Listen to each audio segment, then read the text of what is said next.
Hi students of class 11. In mathematical tools, today we'll do some briefly about mensuration.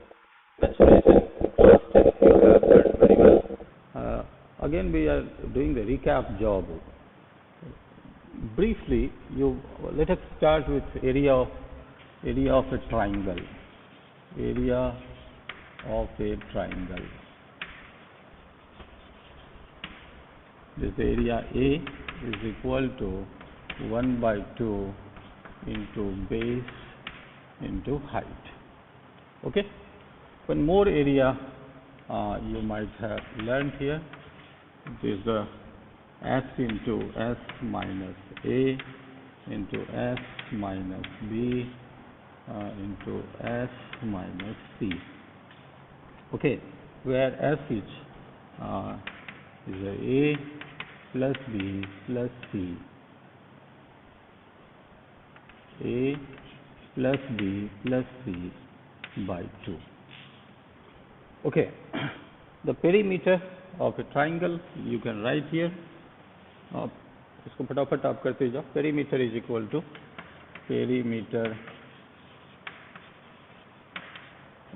to sum of all three sides is the A plus B plus C. One more you have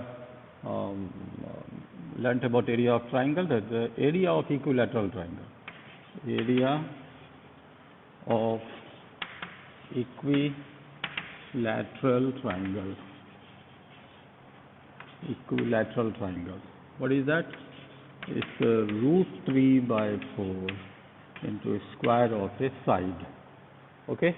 And the perimeter of equilateral triangle is 3 times a side, because all sides are equal, so length will be 3 times the length of one side. Okay, so this is what area. Now you come about circle.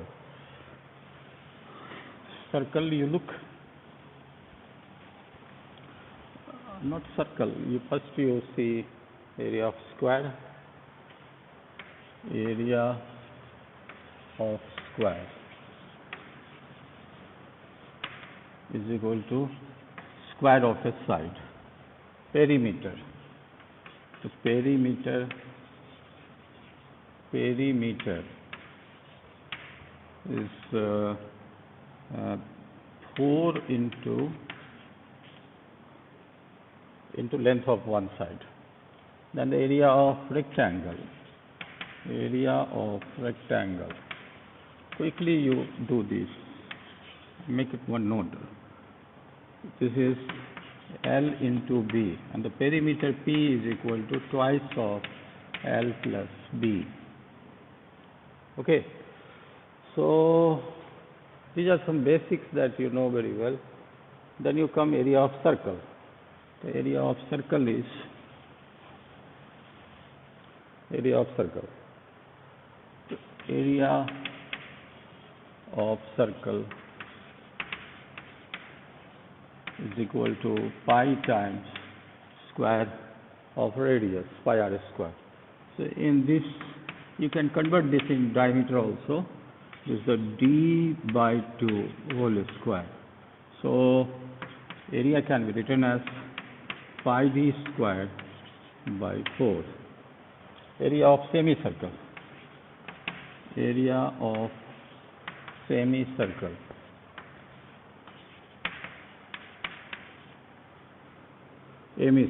Semicircle. So this is what? This is a half pi r square by 2. There is no problem here. Then you come here circumference. Circumference of a circle. Circumference of a circle.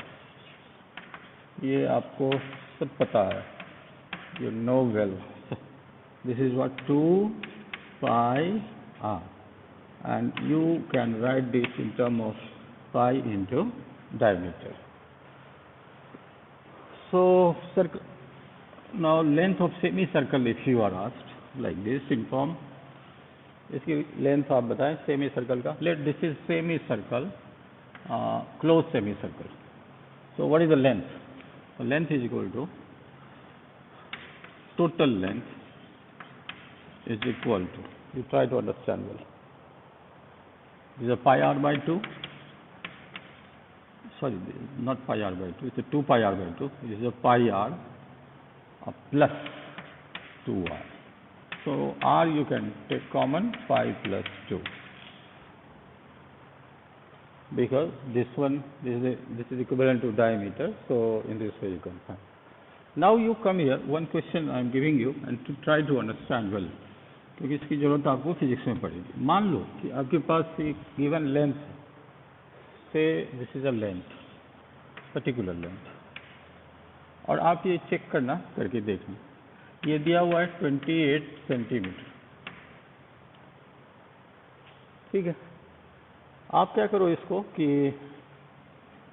Different shape बनाओ, और आपसे अगर ये question कोई पूछे कि कौन से शेप में सबसे ज़्यादा एरिया कवर करेगा, तो आपका जवाब क्या होगा वो आप खुद ही तय कर लेना.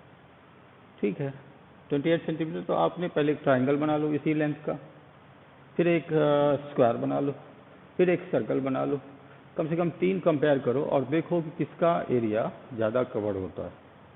तो आप चेक करना, for a given length circle का एरिया सबसे ज़्यादा होता है. So you have to note this, for a given length circle possesses maximum area.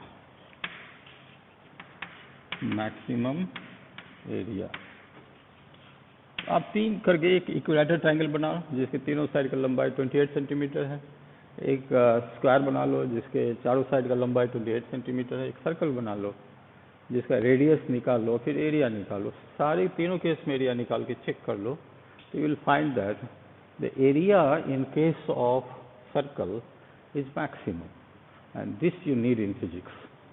तो फॉर ए गिवन लेंथ आप डिफरेंट शेप बना सकते हो, रेक्टेंगल बना सकते हो, ट्राइंगल बना सकते हो, जैसे भी इरेगुलर शेप भी बना सकते हो, but the area maximum area is covered in case of circle. ये तो एक बात हुआ समझने की, इसको आप हमेशा नोट डाउन करेंगे, इसकी ज़रूरत आपको फिजिक्स में बहुत ज़्यादा पड़ेगी. फिर वैसे सारे की ज़रूरत पड़ेगी. Now you come here, next part is we will talk about the volume. तो वॉल्यूम होता है 3 डायमेंशनल ऑब्जेक्ट का. वॉल्यूम और सरफेस एरिया दोनों हम बात करेंगे. तो पहले 3 चीज़ करें.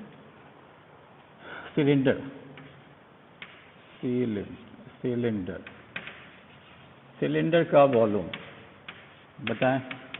तो ये होता है पाई आर स्क्वायर एच. सिलेंडर का surface area including cross section, surface area including cross section क्या आएगा आप खुद ही लिख लें. तो इसका आता है, ये आप देखो, तो कर्व पोर्शन का एरिया होगा कर्वेचर का 2 pi r h plus 2 pi r square. So this is your total surface area including cross section of a cylinder. उसके बाद आओ हम स्फीयर का करें. स्फीयर का वॉल्यूम ध्यान से देखें.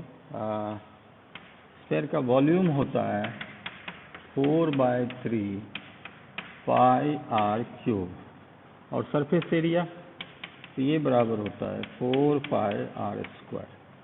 उसी तरह से हेमिस्फीयर होगा, यानी आधे स्फीयर होगा, उसके वॉल्यूम आपको निकल जाएगा, उसके सरफेस एरिया निकाल लो. तो सरफेस एरिया अगर क्रॉस सेक्शन के साथ पूछे तो उसमें 2 पाई आर स्क्वायर ऐड कर लेना. Accordingly you will do this one. उसके बाद आओ कोन भी आपने पढ़ा होगा, रेगुलर कोन. तो कोन का volume of a cone, volume of a cone. तो कोन का वॉल्यूम क्या होता है 1/3 पाई आर स्क्वायर एच. और इसका सरफेस एरिया क्या होता है कोन का, कर्व पोर्शन का, this is pi R L. Okay, so this is what you can say.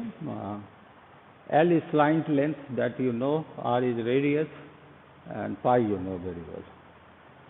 ये है आपके सारी चीज़। फिर यहाँ पे एक और मसला आता है कि मान लो आपको एक गिवन वॉल्यूम है, वॉल्यूम दिया हुआ, जैसे आटा गूँथ के हम इकट्ठा कर लिए और फिर उसको बोलते हैं डिफरेंट शेप बनाओ, जैसे उस आटे का गुथा हुआ आटा जो है उसको आपने सिलेंडर बना लिया, फिर उसको आपने कोन बना लिया, फिर उसको आपने स्फेयर बना लिया। तो सारे स्ट्रक्चर को बनाओ, तो आपसे अगर कोई क्वेश्चन पूछे कि किस स्ट्रक्चर में सरफेस एरिया सबसे कम आएगा, तो आपका जवाब क्या होगा?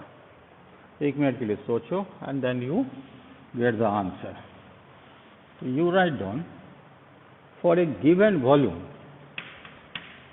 इससे पहले लेंथ गिवन था, for a given volume, for a given volume sphere possesses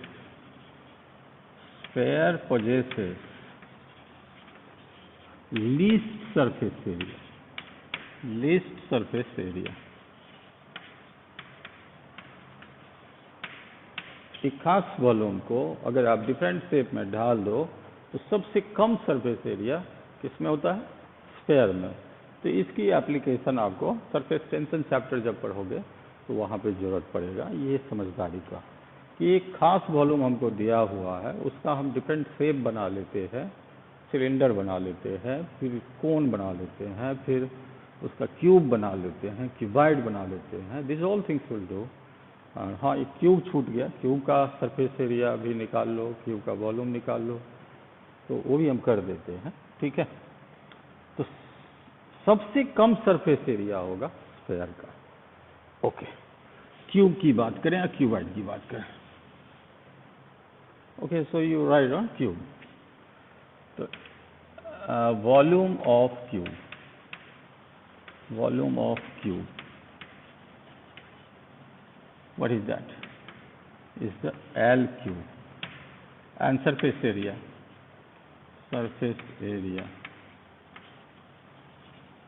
इस 6 सरफेस होता है, 6 into L square। This is the one part। Volume of cuboid, volume of cuboid, इसका जो वॉल्यूम होता है वो होता है L into B into H। Okay, volume of cuboid is equal to L into B into H। फिर cuboid का surface area बताएं, तो क्यूबाइड का सरफेस एरिया होगा twice of LB into BH into HL। Okay, इस cuboid में क्या होता है ना कि दो सरफेस जो होता है उसमें आइडेंटिकल सरफेस एरिया होता है। 6 सरफेस एरिया है तो आइडेंटिकल, इसलिए ट्वाइस से हम मल्टीप्लाई कर दी। Okay, now so these are some formula for mensuration that you remember every time because any time it will be used here। अब हम चलें थोड़ा हम लॉगरिथम की बात करें, लॉग की बेसिक्स ही बताएंगे, बहुत ज़्यादा डीप नहीं बताएंगे। तो सबसे पहले कि हम किसी पॉजिटिव नंबर को कैसे एक्सप्रेस करते हैं, सिंपल सा देखें, exponential form, positive number in exponential form. तो एक्सपोनेंशियल फॉर्म पहले लिखें, exponential form. Okay, so you can write down n is equal to base a to the power x। तो a को हम बोलते हैं बेस और x को हम बोलते हैं या तो एक्सपोनेंट बोलो या फिर पावर बोलो, और पावर और इंडेक्स नंबर भी बोल सकते हो। तो normally what ever you know that one, exponent word से ही आया है एक्सपोनेंशियल फॉर्म। अब इसकी कंडीशन क्या है? 2 कंडीशन ध्यान रखना कि बेस का जो वैल्यू होना चाहिए वह 0 नहीं होना चाहिए, ठीक है। जैसे a इज ग्रेटर देन 0 पहला, और बेस जो है वह 1 भी नहीं होना चाहिए, क्योंकि 1 देने से तो कोई मतलब ही नहीं है। और अगर x हम बदलेंगे तो n तो कभी नहीं बदलेगा। तो ये डिफाइंड रिलेशन तभी होता है जब a का वैल्यू 0 से बड़ा हो और a का वैल्यू 1 नहीं हो। ये कंडीशन आप हमेशा ध्यान रखना, तभी हम इसको आप डिफाइन कर सकते हैं, वरना फिर गड़बड़ हो जाएगा आपको। अब इसी चीज को लॉग फॉर्म में हम लिखते हैं, तो एक्सपोनेंशियल फॉर्म हुआ। Now see there log form, same thing, log form.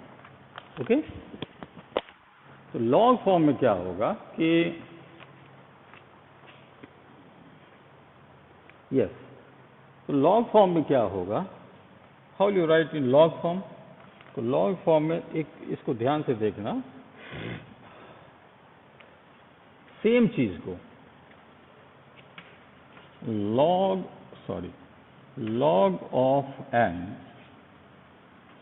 of n base a, log of n base a, suppose this one is x। Okay, ये सेम फॉर्म है आपको, इसको इसी का लॉग फॉर्म हम ऐसे लिखते हैं, log of n base a is equal to x। इसका मतलब क्या हुआ, इसको ऐसे ध्यान रखो कि a का पावर x बराबर n होगा, a का power x is equal to n। So you can write down a to the power x is equal to n। यही तो ये है। Okay, these are the same। तो ये एक्सपोनेंशियल फॉर्म हुआ, ये कौन सा फॉर्म हुआ, लॉग फॉर्म। ओके, तो लॉग फॉर्म में कुछ बेसिक नियम है जिसको हम पहले नोट कर लेते हैं, फिर कुछ सवाल देते हैं बनाने के लिए, उसकी प्रैक्टिस करो। तो पहला,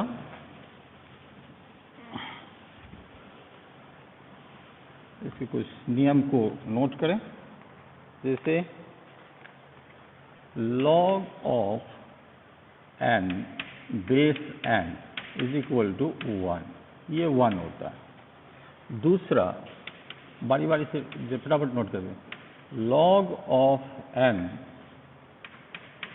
base 1 by n is equal to -1 होता है। यानी बेस और नंबर एक दूसरे का रेसिप्रोकल हो तो उस समय उसका जो लॉग होगा वो -1 होगा। अगर बेस और नंबर दोनों सेम हो तो उसका जो लॉग होगा वो 1 होगा। थर्ड में आप लिखो log of 1 base a, base कोई भी बेस हो, ये बराबर होता है 0। ओके, अब इसको ऐसे भी करते, a का पावर 0 बराबर 1 होगा, बेस कुछ भी हो, 1 का जो लॉग होता है ऑफ एनी बेस इज 0। उसके बाद और भी कुछ रूल्स हैं, उसको आप ध्यान रखें। ये सारी की प्रूफ है, ये सारे ऐसे, इसकी प्रूफ भी अगर चाहोगे तो आप हमें बताना, हम प्रूफ कर देंगे, 1 मिनट का प्रूफ है उसमें। उसके बाद आप देखो log of m base a plus log of n base a बराबर होता है log of mn base a। तो log mn base a is equal to log m base a plus log n base a, ये सब formula आप पढ़े होंगे। अगला है log of m by n base a बराबर हो जाएगा log m base a divided by log n base a। Okay, so these are some formula that you have to understand. कुछ एक दो और आगे बढ़ते हैं, इसको फटाफट नोट करके जाना। log of m base a to the power y, अगर ऐसा हो तो हम इसको लिखेंगे y times log of m base a, यानी सिंपली ये y से मल्टीप्लाई हो जाएगा। ओके, और एक और चलते हैं last, log of m base a to the power y। अब की बात बेस में ही पावर है, तो इस केस में क्या करना, 1 upon y 1 by y times log of m base a होगा। ठीक है, कहने का मतलब हुआ कि नंबर का पावर अगर y हो तो y से मल्टीप्लाई कर लो, अगर बेस का पावर y हो तो y से डिवाइड कर दो। तो these are some formula of logarithm and accordingly you have to remember everything and then you try to solve. अब हम आपको कुछ क्वेश्चन दे रहे हैं, इस क्वेश्चन को आप कोशिश करो बनाने का। तो कुछ you do the practice for log.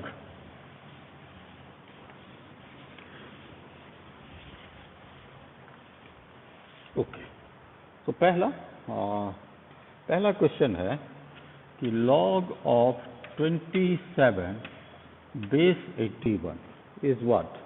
Log of 27 base 81 is what? तो अब आप क्या करो कि इसको हम कैसे निकालेंगे, तो ये आपको निकालना है। This is the first question, question A. तो हम मान लेते हैं कि ये जो है ये x है, तो इसका मतलब क्या हुआ कि 81 का पावर x बराबर 27। तो ये करो, 81 का power x is equal to 27। अब देखो इसमें एक चीज़ कॉमन है, वो 3 का पावर देख लो, 3 का पावर 4 इंटू एक्स बराबर हो जाएगा 3 का पावर 3। ओके, अब या फिर आप लिख सकते हो 3 का पावर 4x, पावर का पावर जो होता है मल्टीप्लाई होता है, तो ये बराबर हो जाएगा 3 का power 3। That means what, 4x is equal to 3, 4x is equal to 3, तो x इज इक्वल टू 3/4। तो इसका आंसर कितना आएगा, 3/4। Okay, so you have seen. अब अगला क्वेश्चन, दूसरा क्वेश्चन देखें करके, इसको फटाफट प्रैक्टिस कर लेना, नोट कर लेना। अगला क्वेश्चन जो मेरा है वो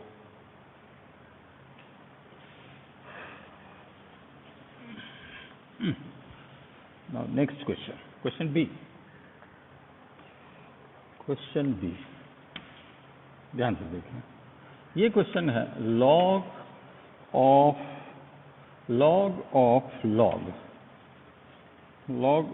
log 4 बेस 2, यहाँ भी बेस 2, ये बराबर क्या होगा, ये क्वेश्चन। तो पहले आप करो इसका सॉल्व कर लो। तो इसका सॉल्व क्या हो, तो मान लेते हैं let log 4 base 2 is equal to x. इसका मतलब क्या हुआ कि 2 का पावर x बराबर 4, इसको आप लिखो 2 to the power x is equal to 4। What is x, तो x इज इक्वल टू 2। तो अब क्या हो जाएगा, log 4 बेस 2 की जगह हम क्या लिख सकते हैं, इट इज ए 2। तो log 2 base 2 is equal to what, it is a 1, क्योंकि अभी हमने आपको बताया कि अगर बेस और पावर सेम हो you can do this one. ठीक है, ओके, सो